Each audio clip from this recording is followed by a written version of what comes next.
And please begin your testimony. Great, thank you. Good morning, Councilmember Catania and members of the Education Committee. My name is Richard Reyes-Gavilan, and I am the Executive Director for DC Public Library. I'm proud to be joined by many of my colleagues from the library and honored to sit here before you to testify regarding the Mayor's proposed fiscal year 2015 budget. I would like to begin by emphasizing my appreciation for the incredible support that the Council and Mayor have provided the DC Public Library. I've said this before, and I'm happy to say it again, that I know of no other city in the United States that has made such a deep investment in its public libraries as Washington, D.C. has. Today marks the beginning of my 7th week with the library. In my short time, I have met staff from across the system, elected officials, friends, and other supporters, and have communicated not only my excitement about being here, but my firm belief that DCPL is poised to continue its ascendancy into one of the premier public library systems in the world. Nearly 250,000 residents visited the district's public libraries during the snow-shortened month of March 2014. Countless others used library services remotely for myriad reasons, such as to borrow an e-book, get online homework help, or interact with the library through social media. Just last week, the Washington City paper named the newly renovated Petworth Library that opened in 2011 the best neighborhood library in its annual Best of DC Awards. In addition to Petworth, we have 16 other newer renovated buildings, and we have more than 100 new staff members delivering the mission of the library throughout the district every single day. For many years, I've said that the single most important thing a public library can do is open its doors, and now, thanks to your generosity, we open all of our locations 7 days per week, providing additional evening and weekend hours to better serve those who can't get to us during traditional business hours. I want to highlight some of the most crucial projects in the proposed operating budget, beginning with 2 programs that reflect the library's commitment to inclusion and to serving some of our youngest and also some of our most vulnerable populations. We are delighted that there is $360,000 to continue to support DCPL's signature early childhood literacy campaign, Sing, Talk, and Read, or STAR. As you know, STAR is a family engagement initiative that provides tools and tips to parents and caregivers to help prepare their children to learn to read when they enter school.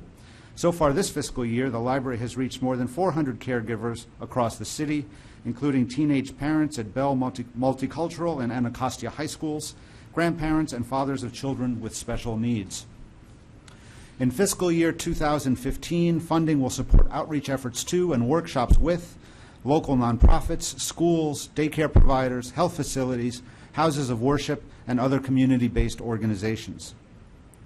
On the other end of the literacy spectrum, we are pleased to begin offering library services to not only the individuals held in the DC jail, but also to returning citizens and their families. The fiscal year 2015 budget supports hiring a full-time librarian and part-time library technician for this important initiative. The budget will also support the purchase of a new collection of more than 2,500 items, curated specifically for the needs of the incarcerated, including recreational and vocational reading material. We still have to work through all the details of this program. Department of Corrections Director Thomas Faust is very supportive of this project, and we look forward to working together. In addition to my meeting with Director Faust, I've had the chance to sit down with other stakeholders, including library board members, funders, and other agency directors since my arrival. Among the most productive of those meetings took place 2 weeks ago with Scott Pearson, the Executive Director of the DC Charter School Board.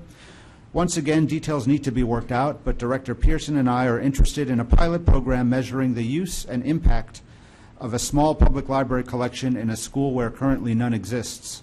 We plan to fund this pilot with some of the supplemental funds we are receiving for books and other materials in fiscal year 2014, if approved by Council. Depending on the success of the pilot, we could seek funding to expand to other schools, either public or public charter, or both. I would like to transition now and discuss the capital budget for fiscal year 2015 and the 6-year fiscal year 2015, fiscal year 2020 cycle. Chief among the projects that is of interest to so many is the full renovation and modernization of the increasingly dilapidated Martin Luther King Jr. Memorial Library, DC Public Library's flagship central library designed by iconic German-American architect Ludwig Mies van der Rohe. The fiscal year 2015 capital budget allocates $20 million for continued design development by architects Martinez and Johnson and Meccanu. In addition, we can begin the process to identify, secure, design, and build out interim library space, including community engagement and beginning the process of contractor solicitation. I should pause for a moment to emphasize that community engagement remains crucial, both for interim service and, of course, for whatever ends up becoming the district's central library. The MLK Advisory Panel has graciously agreed to continue its work, helping to solicit community input. Online feedback continues through our Idea Scale crowdsourcing platform and a new MLK blog set to launch in the coming days. Actually, just did launch.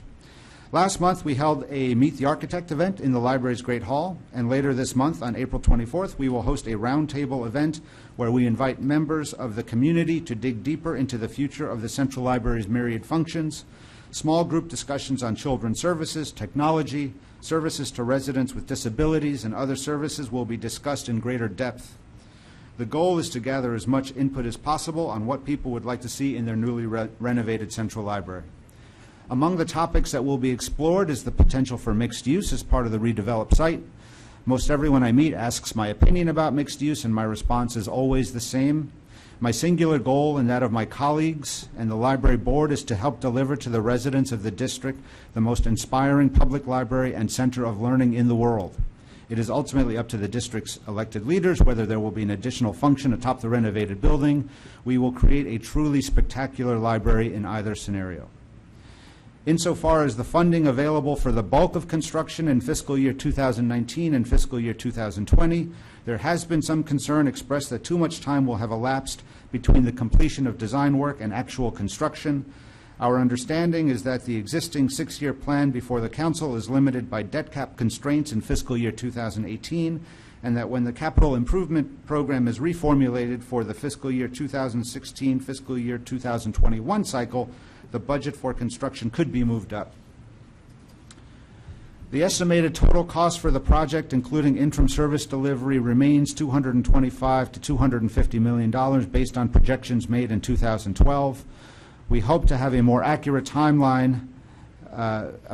We hope to have a more accurate estimate by June once we have a better idea of the new library's program in addition to more concrete interim service costs. Other capital highlights include continued mayoral commitment to rebuild or renovate neighborhood libraries, including Cleveland Park, Capitol View, Lamont Riggs, Southwest, and others in out years. I would like to thank you once again for the support that DC Public Library has enjoyed over the past several years. We look forward to continuing to create meaningful programs that add to the education, well-being, and overall happiness of the district's residents. Thanks also for